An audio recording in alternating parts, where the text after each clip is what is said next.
Welcome to the Lived Stories channel. Evenings in the suburbs always looked the same. Manicured lawns, quiet streets, the faint smell of barbecue drifting from somewhere nearby. A peaceful place, seemingly built for comfort and safety. But it was in this setting that our main character found the piece of paper that would change his life forever. On the front door, a bright red notice was taped. Even without reading the words, he knew it was bad news. The color itself screamed alarm. He stepped closer, and his heartbeat quickened. In bold black letters across the page, fine, $50,000. For a moment he froze, unable to believe what he was seeing. $50,000? For what? His hands trembled as he touched the paper. It felt like it was burning his skin. Fear, anger, disbelief all collided inside him. That was more than his yearly salary. It was a sum that could destroy a family's future. He looked around. The street was empty. Somewhere in the distance, a dog barked, the sound echoing ominously. Behind curtains, shadows moved. Neighbors knew what was taped to his door, but no one dared to come out. At that moment, he realized he wasn't facing just a fine. He was standing alone against an entire system. Memories flashed. It had all started small.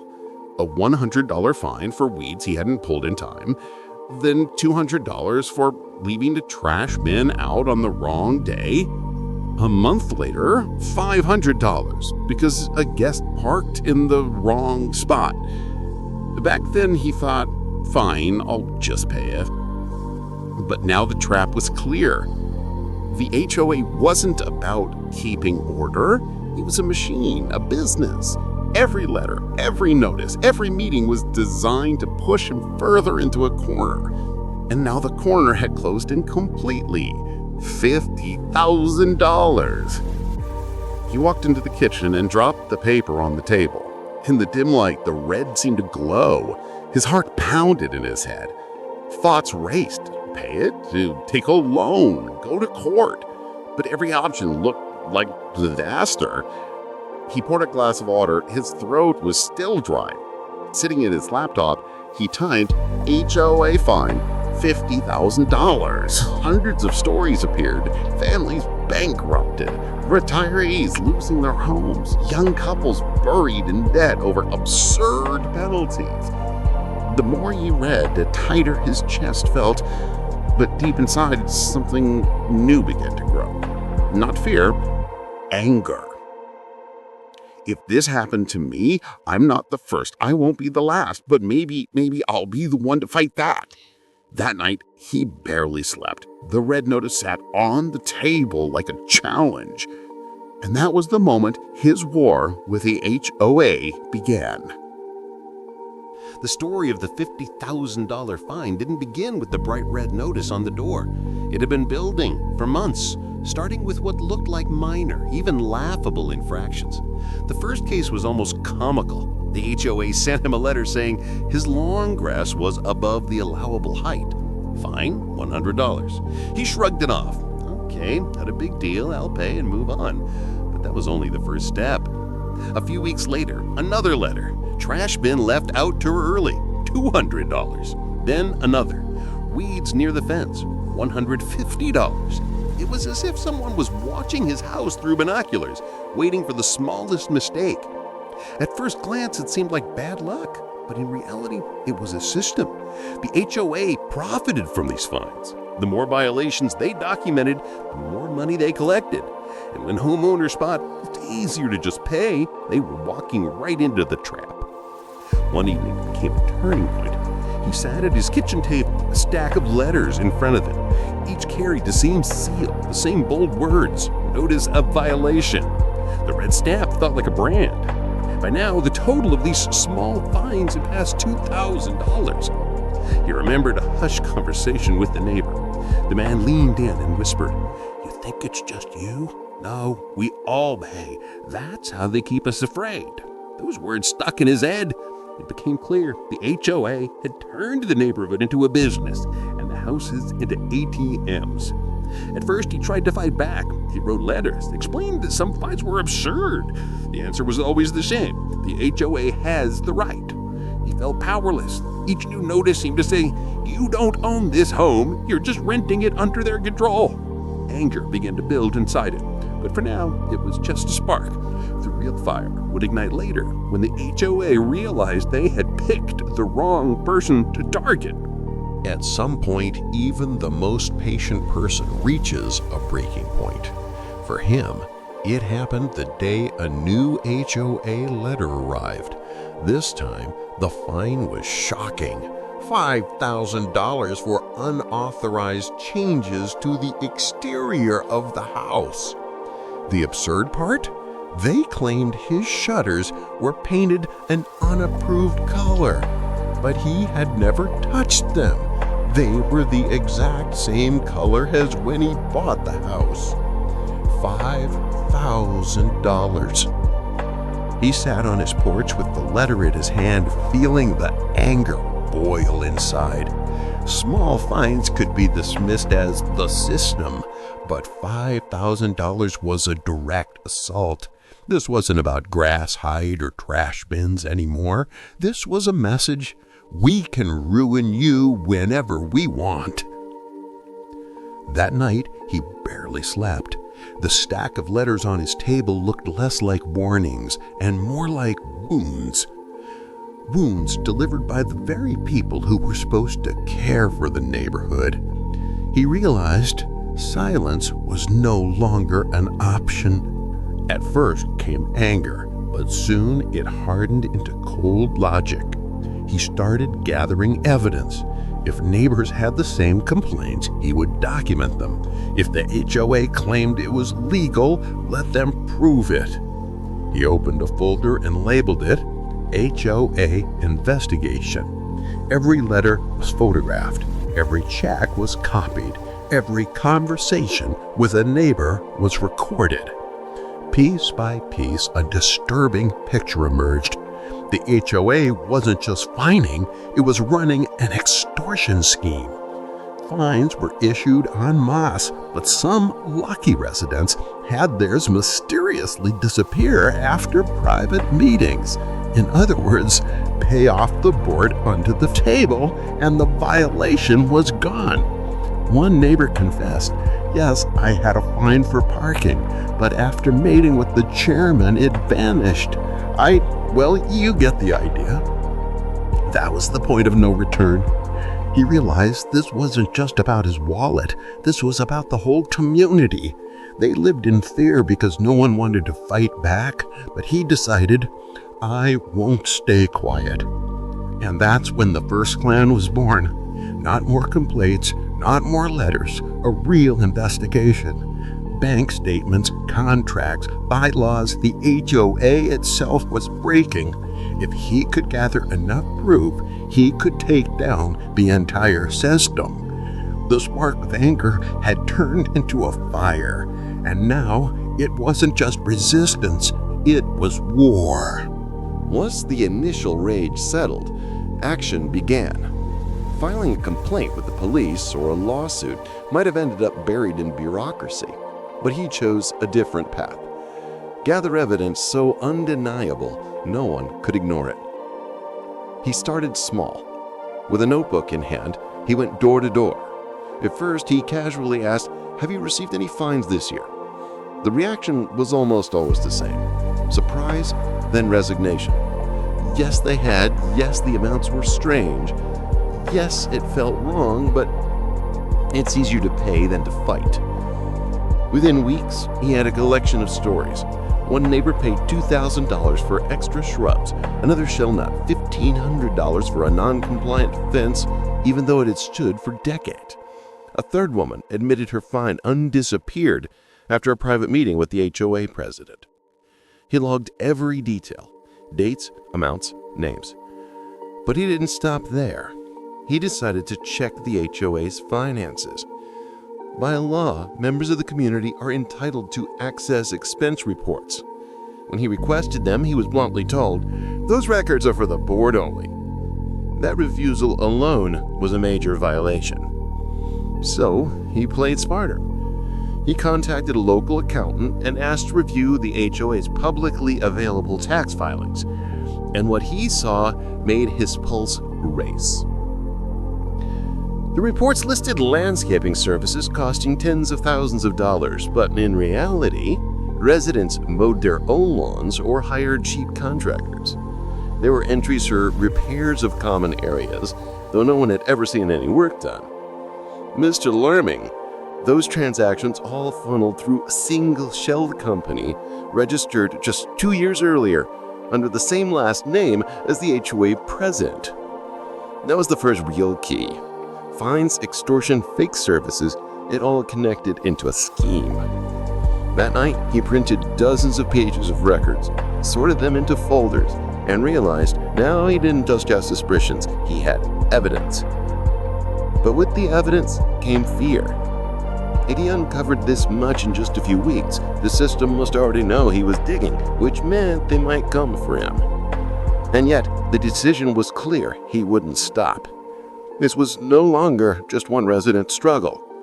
It was a fight for principle. With the evidence in his hands, the next step was clear: bring it to light. But this was the point where the story shifted into high tension. He started small, by presenting the issue at the next HOA meeting. It was his chance to show the documents and make the neighbors see what was really happening. That evening, in the local clubhouse, residents gathered, some curious, others fearful of receiving yet another fine. He stood before them, opened his folder, and began. At first calm, "We all pay, but where does the money go?" Then he laid out copies of the financial reports. A low murmur spread across the room. People exchanged uneasy looks.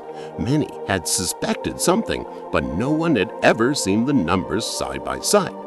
But before he could finish, the HOA president jumped up. His face was red with rage. He shouted, "It's a slander! These are private records! You're violating community rules!" The secretary even tried to snatch the papers away. What began as a meeting quickly turned into a showdown, truth versus authority. At that moment, he realized this was serious. This wasn't about fences or lawns anymore. This was a war.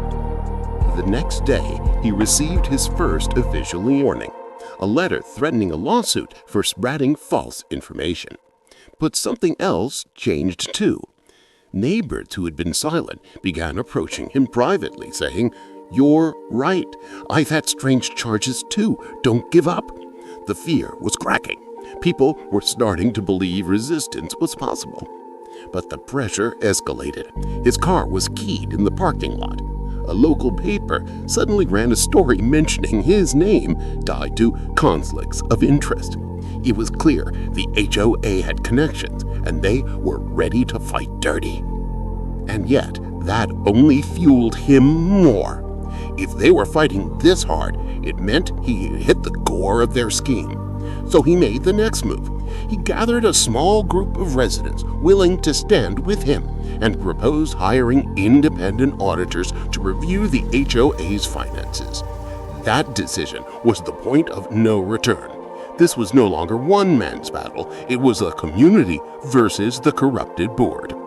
Once the decision to hire independent auditors was made, there was no turning back. Everything now hinged on what the investigators would uncover. At first, it seemed almost innocent. A handful of residents pooled their money and hired a small firm of specialists who knew how to untangle financial webs. But this quiet step became the turning point, the moment the hidden would be forced into the open. The auditors arrived discreetly, without fanfare. Their mission was simple: examine accounts, payments, contracts signed under the HOA's name. But almost immediately they hit resistance. The HOA board flatly refused to release documents. "Confidential, not for outsiders!" But this time the residents stood united. Under collective pressure, the board was forced to hand over at least part of the records, and that was enough. The first discovery raised eyebrows. Lawn care contracts were tens of thousands a year, yet in reality, the lawns were cut by a local teenager for pocket money. Where did the rest of the money go? Then came more. Suspicious invoices for repairs that never happened. Contractors registered under relatives of board members. Shell companies funneling away tens of thousands of dollars. Each document was another blow to the board's credibility. But the breaking point came when auditors uncovered direct transfers into personal accounts, irrefutable evidence. It was no longer suspicion, it was theft. Word spread through the community like wildfire. Neighbors who once stayed silent now had proof in front of their eyes. Meetings turned into shouting matches. Demands for resignations echoed in the hall. The board scrabbled with excuses. There's a mistake. Bad bookkeeping. We'll pay it back. But it was too late. The momentum of exposure had taken over. And at that moment, the protagonist realized he was no longer just a neighbor who noticed oddities. He had become the leader of resistance. People whispered his name not in fear, but in respect. They approached him with thanks. The auditors dug deeper. Each week revealed more. Fake insurance policies, inflated lighting bills, lost checks. And with every revelation, the picture grew clearer. For years, the HOA had been treating the community as their personal bank. This was the moment when truth began to break down walls. But the battle was far from over because exposure was only half the fight. The other half was deciding what to do with those who had built the scheme in the first place. When the evidence came to light, it seemed the HOA's reign was nearly over. But those who had enjoyed power and money for decades were not planning to go quietly. Instead, they went on the offensive. The first strike was intimidation.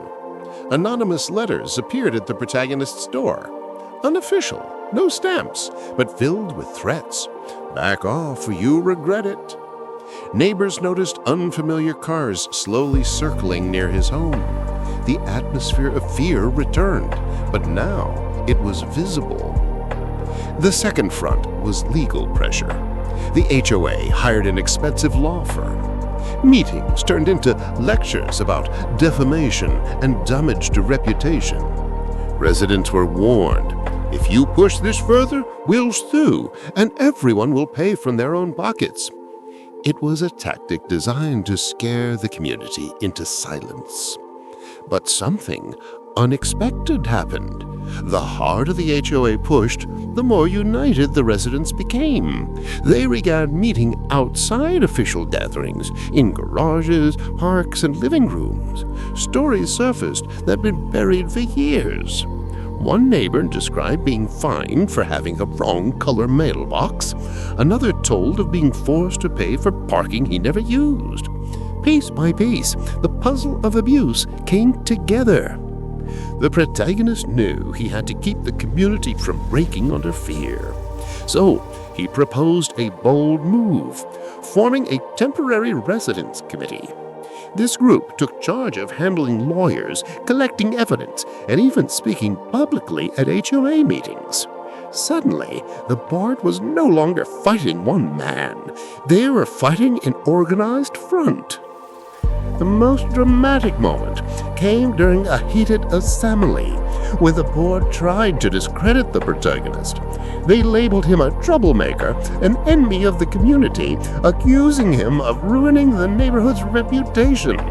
But this time, the room didn't stay silent. One by one, residents stood and told their stories, and it became clear the majority no longer trusted the board. This was the turning point. The HOA still had authority on paper, but it had lost it in the hearts of the people. And that meant the end of their schemes was closer than they ever imagined. As resident pressure became unbearable, the HOA board found itself trapped with no way out. Their usual weapons, fines, threats, and wires no longer worked. For the first time in years, their power slipped away, and fear could no longer control the community. The first cracks appeared in the finances. months of contested fines and withheld payments drained the HOA's budget. The newly formed Residents Committee requested an independent audit, and the results were devastating. Tens of thousands of dollars had been funneled into so-called administrative costs with no clear documentation. Payments went to shadow companies, and some checks were signed directly by board members themselves. The situation spiraled when the law firm hired by the HOA demanded its fees, but the board had no money left. Adding to the crisis, residents formally stopped paying dues, arguing their money was being thrown into a black hole. The financial pit grew deeper and deeper. Then came the lawsuits. Several residents filed a class action suit accusing the board of fraud and abuse of power. Evidence collected, including the damning financial records, became central to the case. Court hearings revealed the schemes in detail: inflated invoices, fake contracts, and phantom contractors. Local media caught the story, and suddenly this small neighborhood was under the public eye.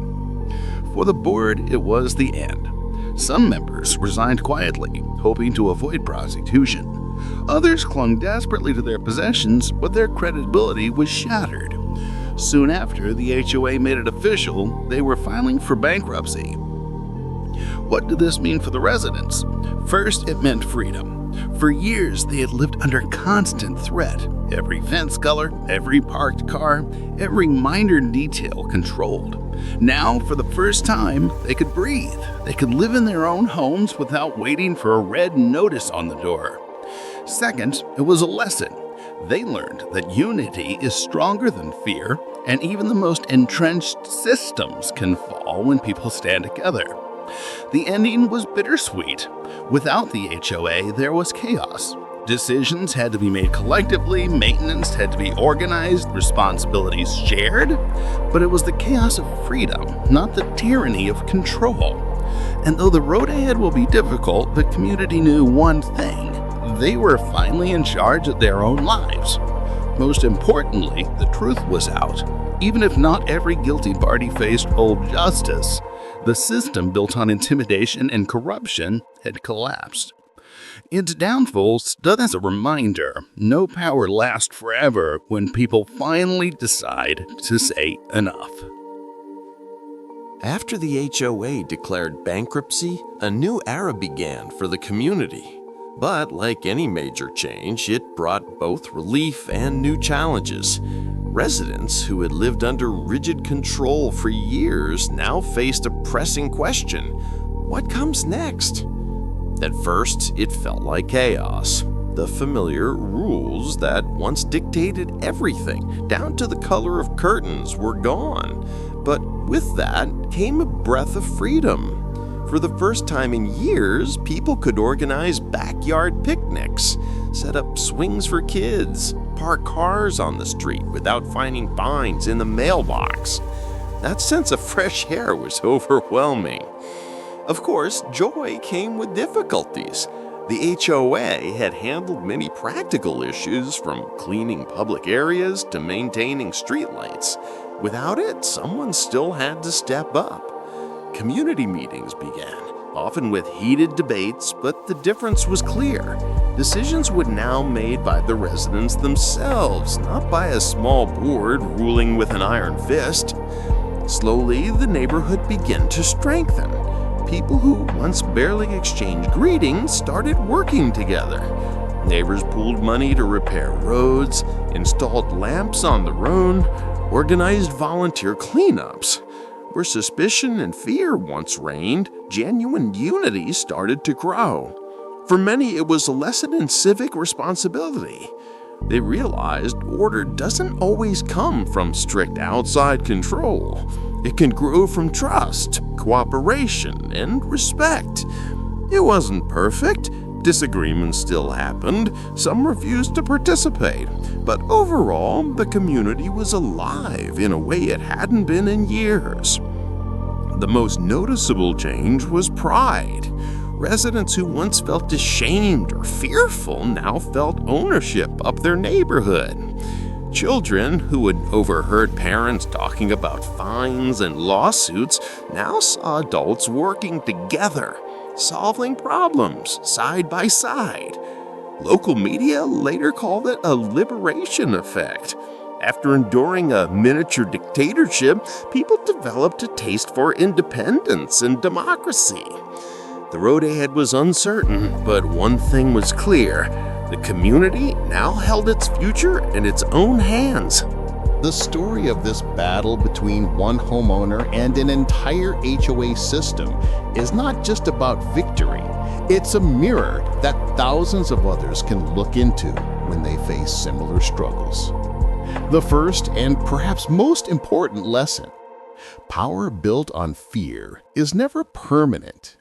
For years, the HOA board ruled through intimidation, fines, threats, lawsuits. It seemed residents had no chance.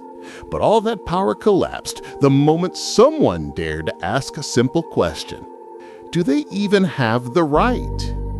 That question triggered a chain reaction. One person looked into documents, another brought in lawyers, a third spoke to the press.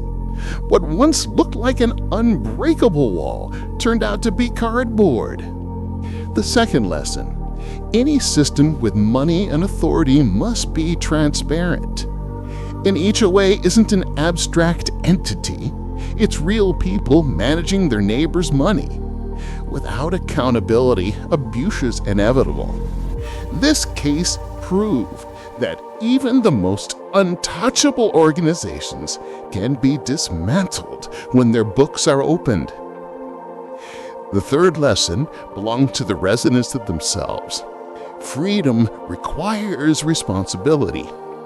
After the HOA collapsed, the neighborhood didn't descend into chaos. On the contrary, people learned to cooperate, take initiative, and compromise. It wasn't always easy, but it showed that democracy can work even on the scale of a single block. The fourth and perhaps most crucial lesson: silence is fuel for tyranny. If everyone had stayed quiet out of fear, the story would have ended differently. But one person spoke up, and others followed. That is the true strength of any community. Not fear, but solidarity. This story became a warning for other HOAs across the country. Journalists wrote, "This is what happens when power forgets about people, and people suddenly remember they have a voice." Many communities revised their bylaws, demanded more transparency, and placed stricter oversight on their boards. And the final takeaway: truth is always worth more than fear.